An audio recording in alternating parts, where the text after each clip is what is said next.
오늘 우리에게 주시는 하나님의 말씀은 예레미야 7장 1절에서 7절까지 말씀입니다.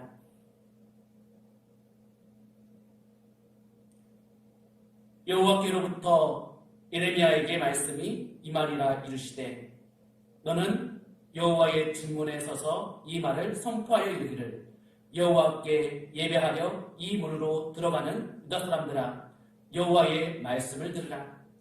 만군의 여호와 이스라엘의 하나님께서 이와 같이 말씀하시되 너의 길과 행위를 바르게 하라. 그리하면 내가 너희로 이곳에 살게 하리라. 너희는 이것이 여호와의 성전이라 여호와의 성전이라 여호와의 성전이라 하는 거짓말을 믿지 말라.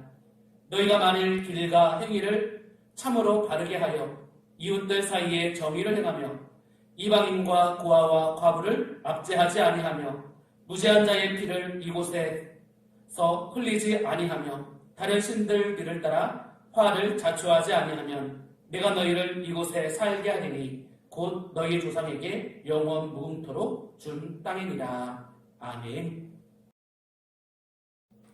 할렐루야. 여러분 행복하십시오. 여러분 성령 충만하십시오. 오늘 복된 주일입니다.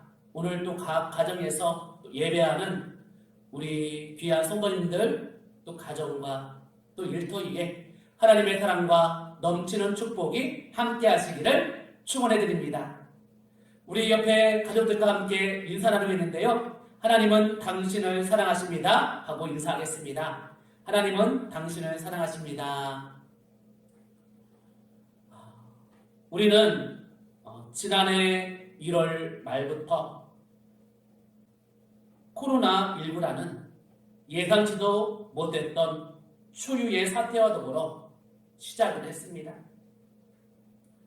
한국교회 성도들뿐만이 아니라 전 세계 그리스도인들이 이전과는 전혀 다른 차원의 완전히 새로운 예배, 새로운 시간을 경험한 시간이었습니다.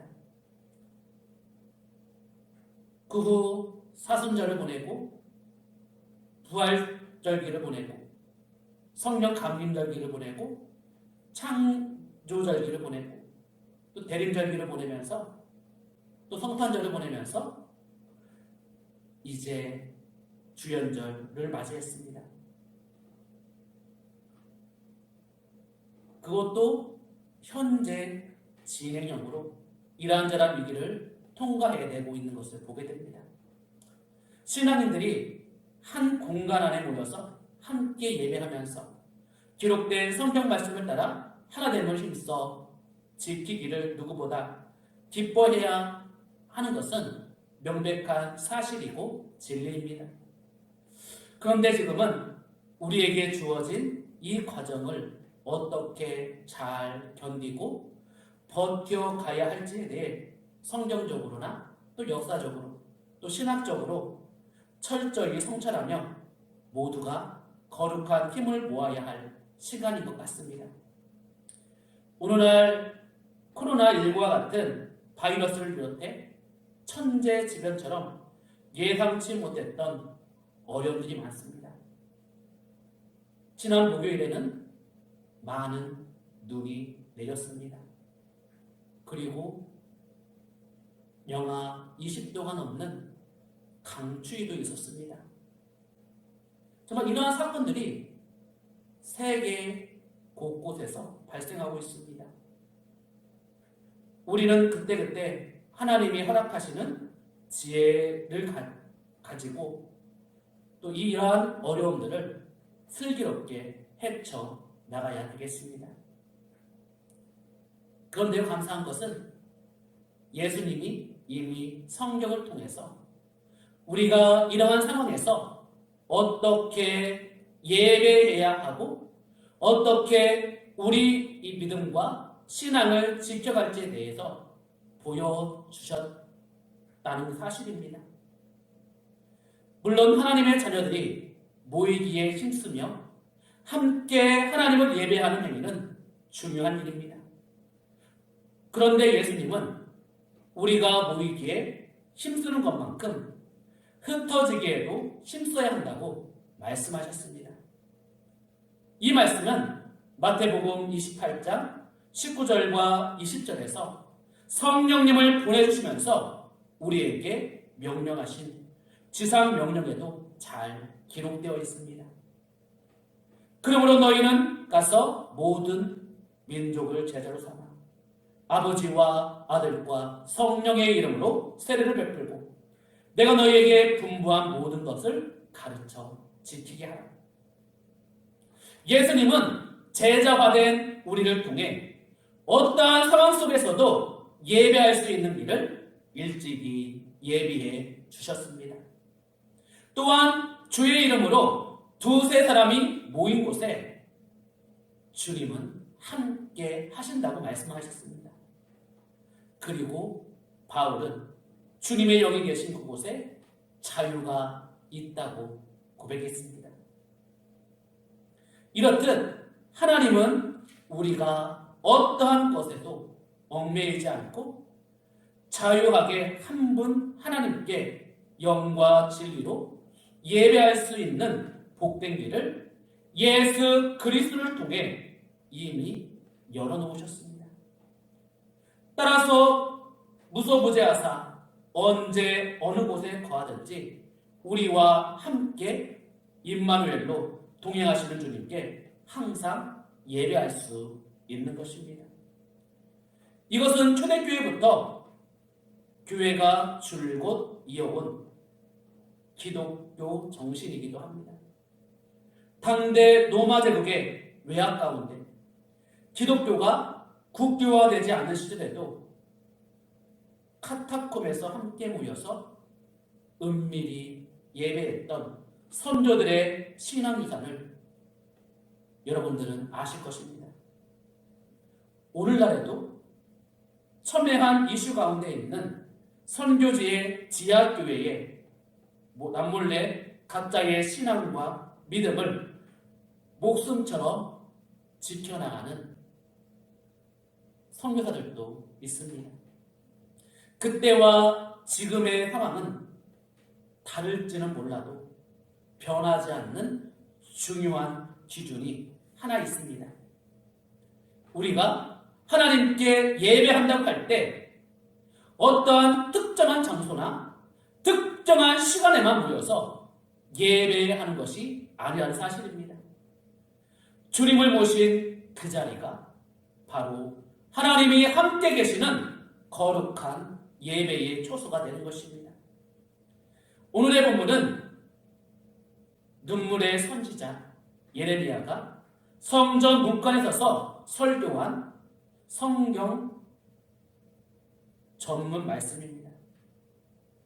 성경에 나오는 사람들을 향해서 애타게 부르짖는 외로운 선지자의 외침이요, 동시에는 그 외침을 통해서 주시는 하나님의 음성이기도 합니다. 이때 유다는 민족적으로나 국가적으로 큰 위기에 직면해 있었습니다. 신학자들은 이때가 유다의 제17대 왕인 요시야 왕이 죽은 지 3개월쯤 지난 때라고 규정하고 있습니다. 요시야 왕은 무모하게도 애굽의 왕 바로 느고에게 칼을 빼앗다가 무깃도에서 죽음을 맞이합니다. 애통해하는 백성들은 그 뒤를 이어서 여호아스 2세를 유다의 왕으로 세웠으나 애굽의 왕 바로의 겁으로 인해서 여호아스 2세는 3개월 만에 왕위에서 물러납니다.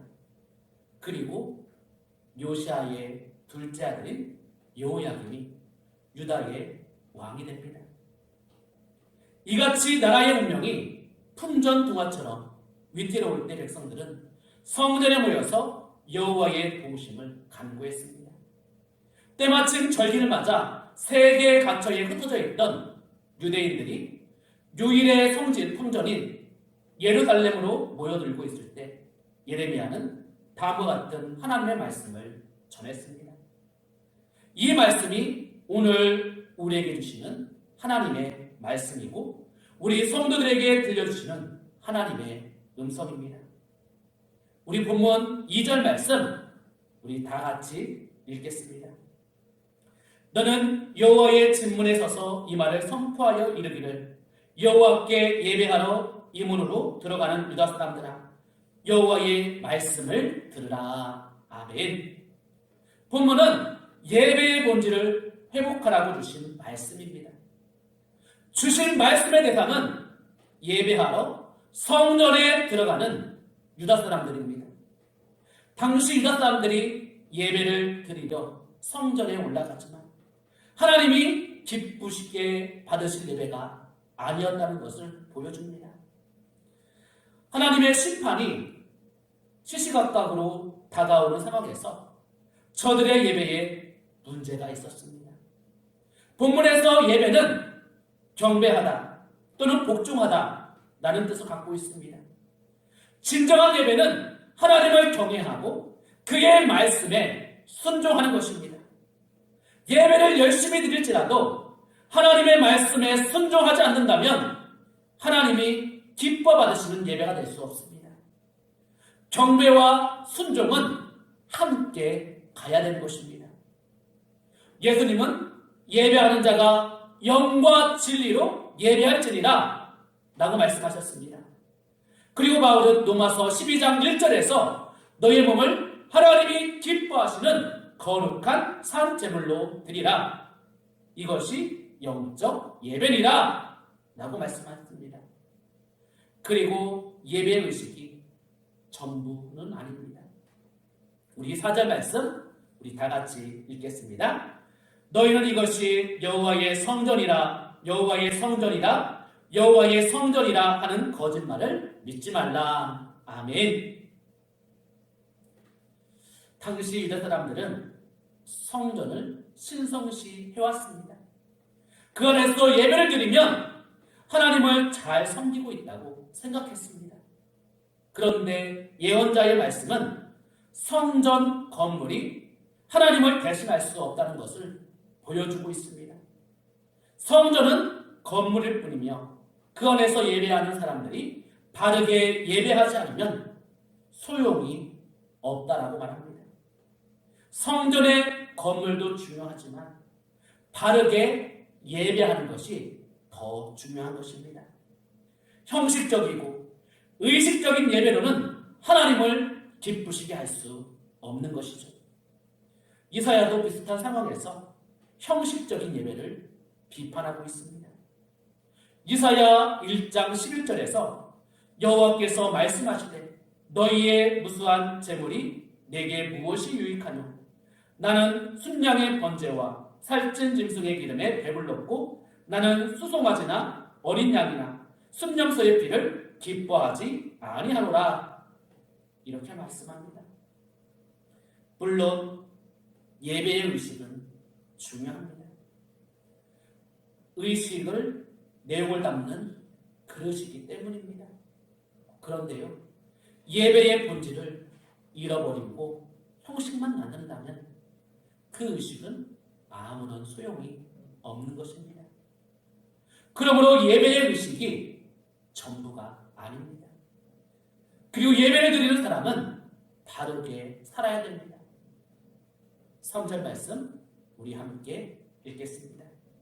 만군의 여호와 이스라엘의 하나님께서 이와 같이 말씀하시되 너희들과 행위를 바르게 하라.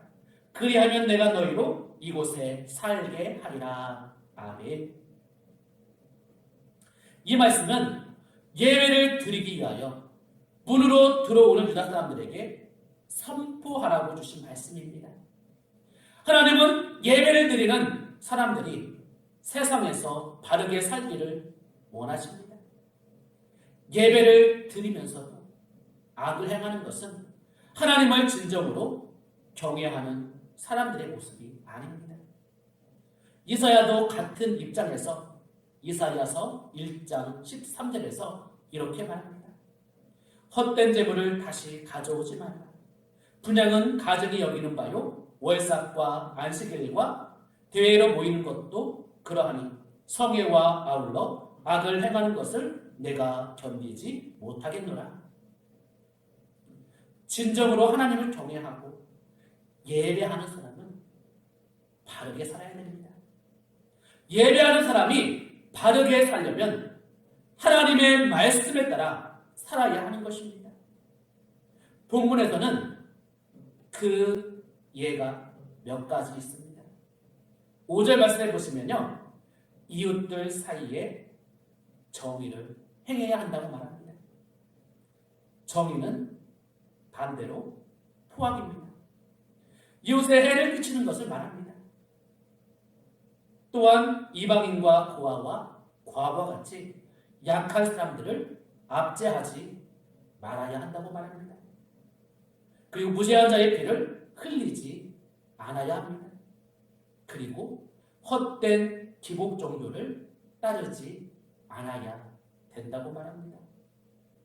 바르게 사는 사람들은 복을 누리게 되어 있습니다. 그래서 7절은 이렇게 말합니다. 내가 너희를 이곳에 살게 하리니 곧 너희의 조상에게 영원토록 준 땅이니라.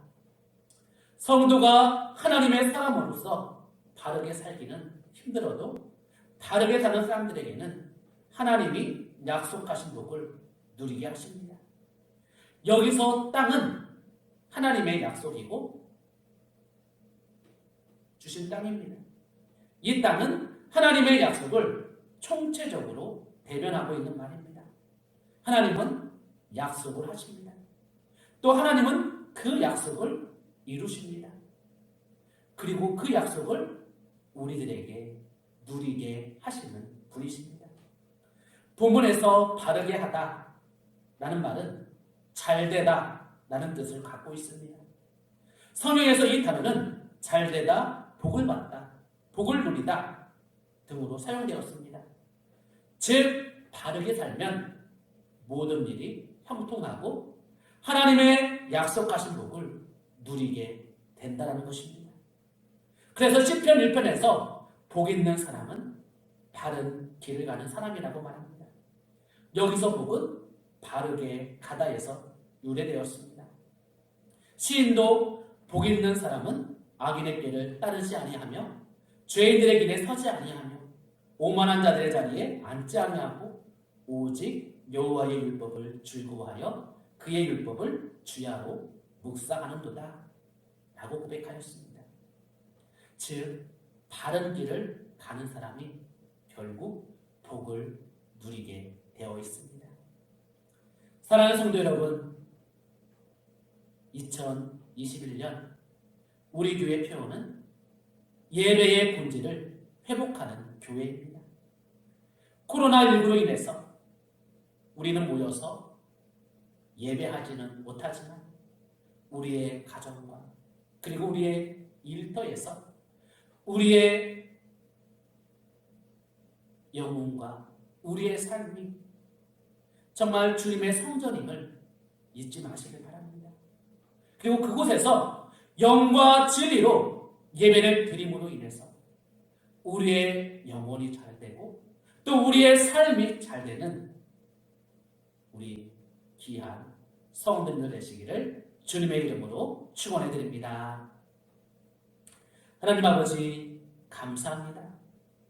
오늘 주신 말씀을 통해서 예배의 본질을 회복할 수 있는 우리 모두가 되게 하여 주시옵소서. 우리가 코로나19로 인해서 교회에 나와서 예배하지는 못하지만 우리의 가정과 또 우리의 공동체가 하나님이 우리에게 주신 성전임을 기억하게 하여 주시고 그곳에서 바르게 삶으로 인해서 하나님의 귀한 약속의 복을 누리며 살아가는 우리 모두가 될 수 있도록 주님 은혜를 더하여 주시옵소서. 특별히 이 시간 함께 비대면으로 예배하는 우리 귀한 성도님들, 그 마음속에 영과 진리로 예배하는 것이 무엇인지를 알게 하여 주시고 그 일들을 통해서 어떠한 장소에서나 어떠한 시간에서나 하나님을 영화롭게 하고 하나님을 기쁘게 할 수 있는 성도님들 될 수 있도록 주님 은혜 내려주시옵소서. 감사드리오며 사랑 많으신 예수님의 이름으로 기도드립니다. 아멘.